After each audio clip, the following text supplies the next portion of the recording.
The Sunday gumbo had gone cold on the table, but no one seemed to notice. My father, Charles Whitfield, wore the expression he reserved for moments he believed carried serious family weight. Beside him, my mother Lillian worried the corner of her linen napkin, her eyes darting anywhere but at me. Across from us, my older brother Marcus lounged with the practiced ease of someone who'd never been told no a day in his 34-year life. "Riley," Dad began, laying his fork down with deliberate care, "we need to talk about your living situation." I lifted my gaze from the jambalaya I'd been stirring more than eating. At 30, I had been living in my parents' New Orleans home for nearly 4 years, ever since I moved back after Dad's stroke to help manage medical bills, physical therapy appointments, and the endless paperwork that no one else had stepped up for.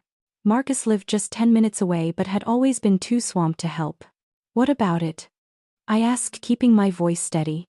Marcus leaned forward, that familiar self-satisfied grin spreading.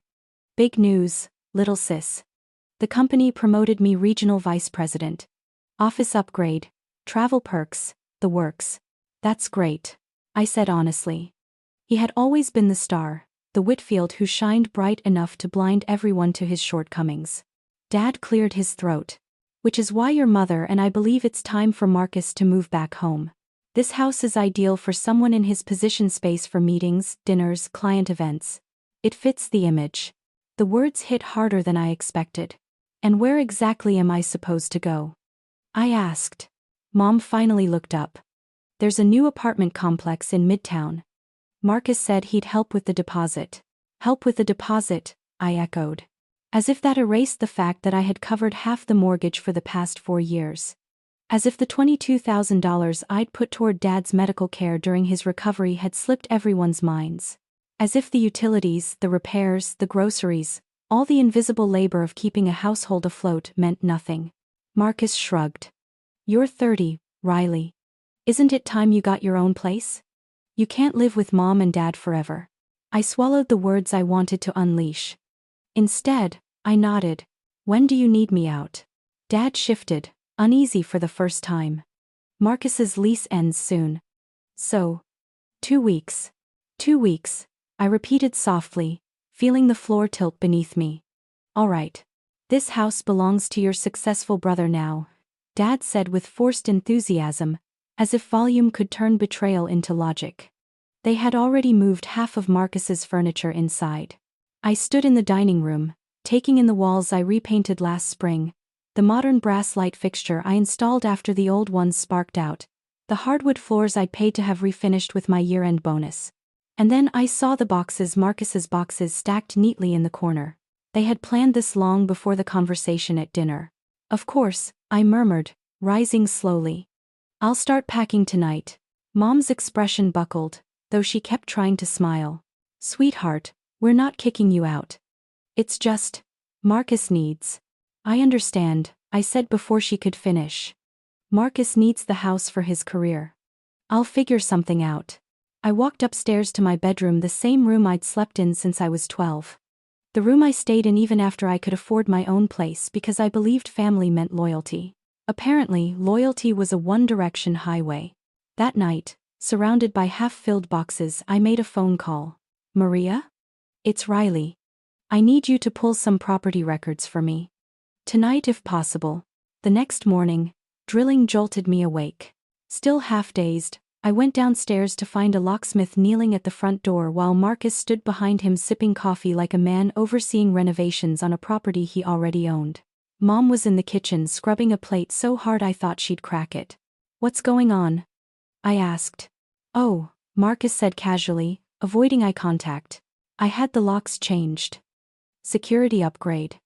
You know how it is. Before I've even moved out. Well, I'll be bringing my stuff over gradually and I need to make sure everything stays secure." "Don't worry, Mom has your new key." I looked at Mom. Her hands kept moving, scrubbing the same spotless plate. "Right," I said. "My new key. To the house I'm being moved out of in 10 days. "Don't be dramatic," Marcus replied. "It's just practical." I returned upstairs and kept packing. A few hours later, his friends arrived, hauling in furniture like movers on a tight deadline. His oversized leather sectional replaced Mom's old sofa. His massive dining table took the place of the one where we'd spent 15 years of Sunday dinners. By evening, the house looked like Marcus had already lived there for years. Mom whispered, "I'm sorry," every time she passed me. And somehow, that made it worse. But Mom never asked Marcus to slow down. She just moved around him like an anxious shadow, adjusting to whatever he wanted. Dad spent most of that day sunk into his recliner well. Marcus's new recliner, watching television with exaggerated focus, pretending nothing about this was unusual. I ordered pizza for dinner because Marcus's move-in had taken over the entire kitchen. When I offered him a slice, he waved me off. "I'm meeting colleagues at that new steakhouse downtown," he said, straightening his designer tie. "It's a networking opportunity. You understand." After he left, I sat with Mom and Dad in what was now Marcus's living room, eating pizza off paper plates because his dishes were still in boxes. "This feels weird," I said. "It's an adjustment," Mom admitted softly. "For all of us," Dad added, though his tone carried a clear warning not to push. Over the next week, I watched my childhood home morph into someone else's vision. Marcus hung his MBA diploma in the hallway where our family portraits once hung.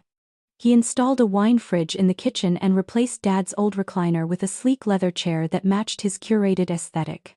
"The house looks incredible," his girlfriend Alyssa said on Thursday, gliding through the space like she already owned it. "Much more professional." No offense, she glanced at me, but it was getting dated. I nodded politely and kept sealing boxes. Friday evening, Marcus brought home colleagues from his firm. From upstairs, I listened to his voice carrying through the house. "This is the family room," he said proudly. "And through here is the formal dining room, perfect for hosting." "Gorgeous space," someone replied. "How long have you lived here?" "Just moved back to the family home," Marcus answered smoothly. "Sometimes the best opportunities are right where you started." The irony burned. He showcased my work, the renovated kitchen, the refinished floors, the updated lighting, as his own achievements. That night, in my nearly empty bedroom, I opened my laptop. I had emails to send, questions to confirm, paper trails to trace. I quietly messaged the parish property registry office. Then Sunday morning arrived with chaos. I woke to car doors slamming, authoritative voices echoing in the driveway. 3 black SUVs lined the curb. Marcus was already downstairs, likely drinking coffee and reading his business journals. I heard the front door open. "Marcus Whitfield?" a deep voice asked. "Yes, that's me." "Is there a problem?" "I'm U.S. Marshal Davidson. We have a federal warrant for property seizure and an active investigation into mortgage fraud."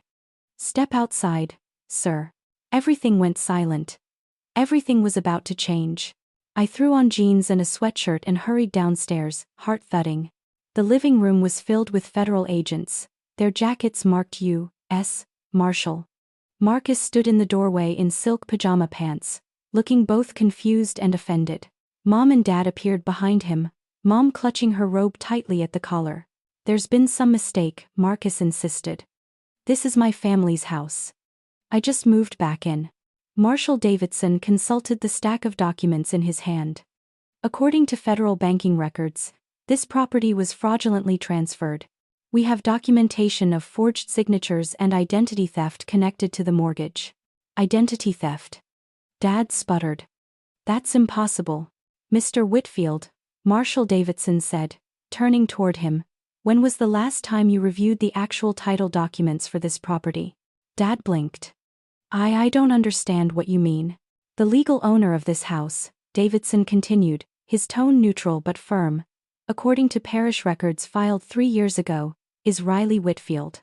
The mortgage has been in her name since 2021, with all payments drawn from her accounts."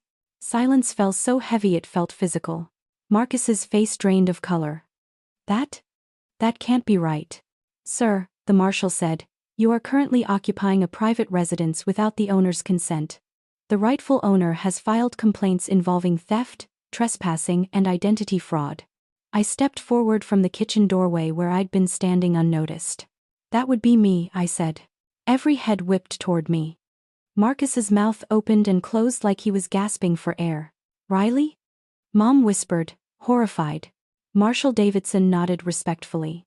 "Miss Whitfield, Our preliminary investigation confirms your documentation.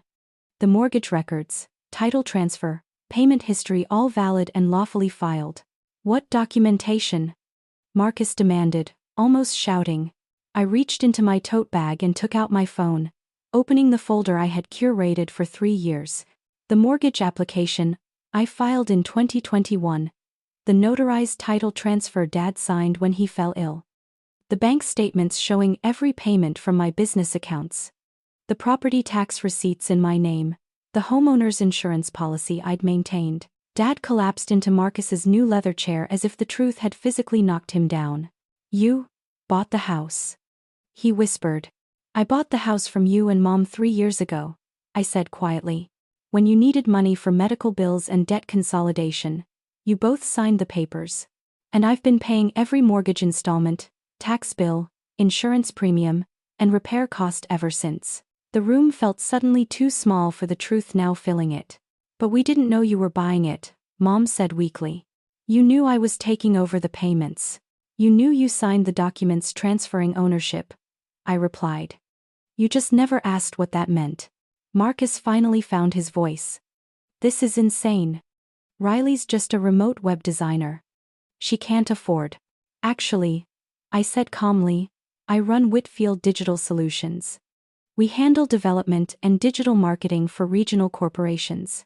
I've been working from home, but the business has grossed around $300,000 a year for the last 4 years. Everyone. Marshall Davidson glanced at his notes. According to the IRS filings reviewed, Miss Whitfield's income and mortgage qualifications are fully verified. Marcus stared at me like he was seeing a stranger. 300,000?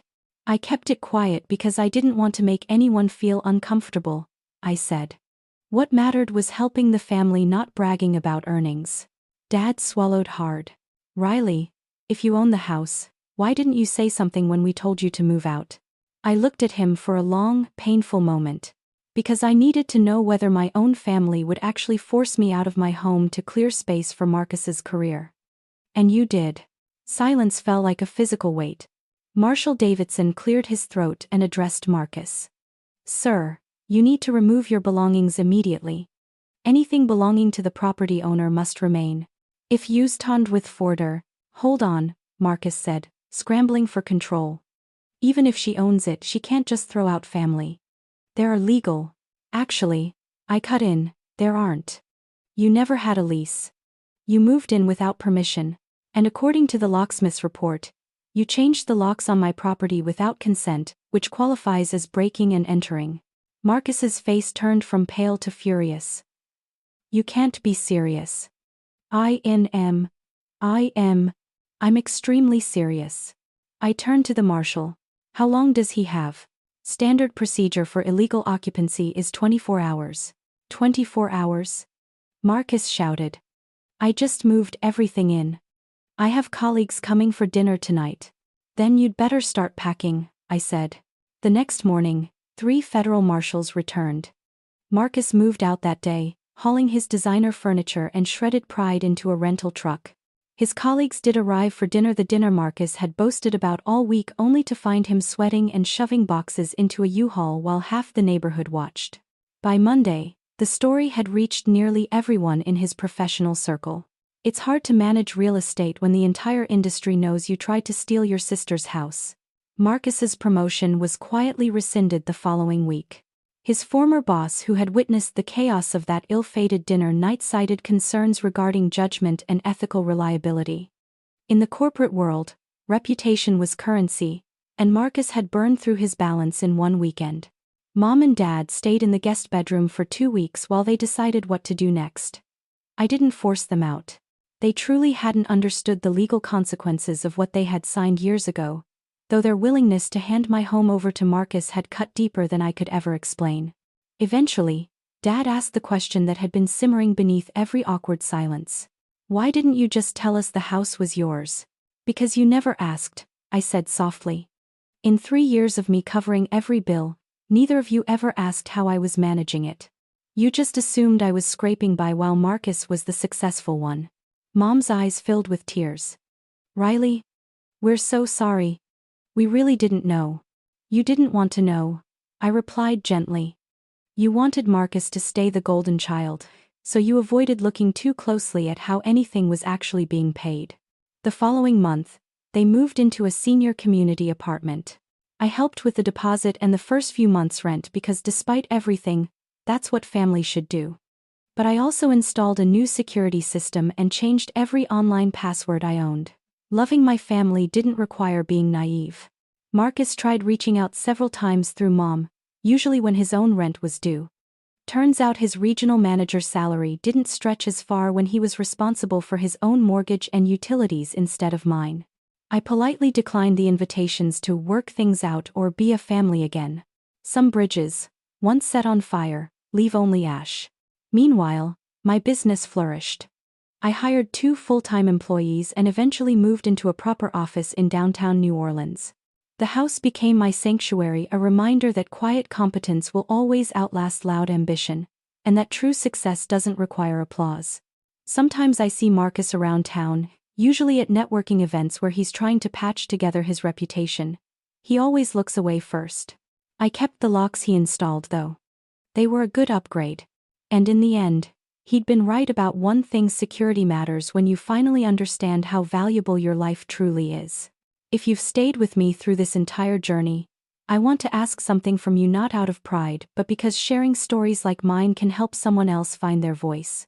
If you believe I did the right thing by standing up for myself, by protecting the home I worked so hard to build, then let me know in the comments. Tell me what part of my story spoke to you.